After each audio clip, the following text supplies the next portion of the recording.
हमारी अमेजिंग आंखें इस खूबसूरत दुनिया को देखने में हमारी मदद करती हैं।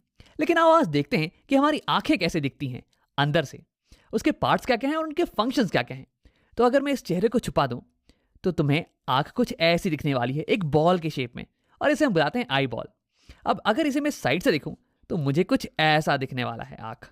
हाँ, ये हो गया बॉल वाला पार्ट, ये हो गया कलर्ड वाला पार्ट, और इसके ऊपर आंख ये थोड़ी उभरी होती है बाहर के साइड में, थोड़ी कॉन्वेक्स शेप की होती है। अब मैंने इसे थोड़ा ट्रांसपेरेंट कर दिया है ताकि हमें इसके अंदर की चीजें दिख सकें। अब हम बात करते हैं इस कलर्ड वाले पोर्शन के बारे में। तो इसे हम बुलाते हैं आइरिस। तो जब भी तुम किसी की आंख के कलर के बारे में बात कर रहे हो ना, तो असल में तुम उसके आइरिस के कलर के बारे में बात कर रहे हो।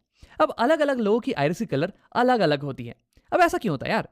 तो देखो, जब भी हमारी आंखों पे लाइट पड़ रही होती है, व्हाइट लाइट, तो ये जो आइरिस है ना, इसके अंदर एक पिगमेंट होता है जो कि लाइट की एक पर्टिकुलर कलर को रिफ्लेक्ट करता है। अब इस आइरिस का पिगमेंट ये ग्रीन कलर की लाइट को रिफ्लेक्ट करने वाला है, और इसलिए हमें ये आइरिस ये ग्रीन कलर की दिखती है। अब अलग अलग लोगों की आइरिस में जो पिगमेंट होता है ना, वो अलग अलग कलर की लाइट को रिफ्लेक्ट करता है। जैसे कि यहाँ देखो, मेरे दोस्त की आइरिस ये ब्राउन कलर की है, और ऐसा इसलिए क्योंकि इसकी आइरिस का पिगमेंट ये ब्राउन कलर को रिफ्लेक्ट कर रहा है, और इसलिए हमें ये ब्राउन कलर की दिख रही है। अब इस आइरिस के बीच में तुम्हें एक ब्लैक कलर का स्पॉट दिख रहा होगा। अब सभी की आंखों में ये स्पॉट ये कॉमन होता है, तो इसे हम बुलाते हैं प्यूपिल। आओ उसे लिख लेते हैं। और ये एक छेद है, ये एक होल है जिसके थ्रू लाइट एंटर कर सकती है हमारी आंखों के अंदर। देखो, जो भी लाइट रेस आइरिस पे पड़ रही थी ना, वो या तो रिफ्लेक्ट हो जाएंगी या तो अब्जॉर्ब हो जाएंगी। लेकिन जो लाइट रेस इस ब्लैक स्पॉट पे, इस छेद पे पड़ेंगी ना, वो अंदर चली जाएंगी, कुछ ऐसे। और फिर ये अंदर जाके हमारी आंखों के अंदर इमेज बनाने वाली है बाहर की चीजों की, और इसी की मदद से हम बाहर की चीजों को देख पाते हैं। अब देखो, आइरिस का एक और इंपॉर्टेंट काम है कि वो इस छेद की साइज को कंट्रोल करता है, इस प्यूपल की साइज को कंट्रोल करता है।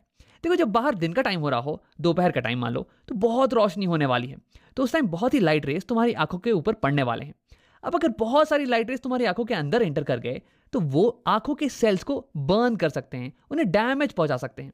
तो इसे बचाने के लिए आइरिस दिन के टाइम ये प्यूपल को छोटा कर देता है, कुछ ऐसे, ताकि कम लाइट रेस हमारी आंखों के अंदर जाएं और फिर भी हम अच्छे से देख पाएं बाहर की चीजों को।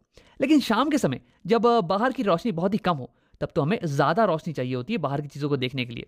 तो उस टाइम आइरिस इस छेद को, इस प्यूपल को बड़ा कर देता है, कुछ ऐसे, ताकि अब ज्यादा लाइट रेस हमारी आंखों के अंदर जाएं और हम बाहर की चीजों को क्लियरली देख पाएं। तो यानी कि हमारी आइरिस ये खिड़की पे लगे हुए पर्दे की तरह काम करती है। जब बाहर दोपहर का समय हो तो तुम पर्दे को ऑलमोस्ट पूरा क्लोज कर देते हो, ताकि बहुत ही कम लाइट रेस अंदर आ पाए। और जब शाम का समय हो तो तुम पर्दे को ऑलमोस्ट पूरा खोल देते हो, ताकि ज्यादा रोशनी अंदर आ पाए और तुम चीजों को देख पाओ। अब देखो, यही एक्सपेरिमेंट तुम खुद घर पे भी कर सकते हो। एक डार्क रूम में जाना और फिर शीशे के सामने खड़े होकर अपने प्यूपल को देखना। देखो, इस समय तुम्हारी प्यूपल ये बहुत ही बड़ी होगी, लेकिन जैसे ही तुम लाइट को ऑन करोगे ना, तो वैसे ही तुम्हारी प्यूपल ये छोटी होती चली जाएगी। अब आओ बात करते हैं आई के कुछ और पार्ट्स के बारे में। उसके लिए मैं इस आइरिस को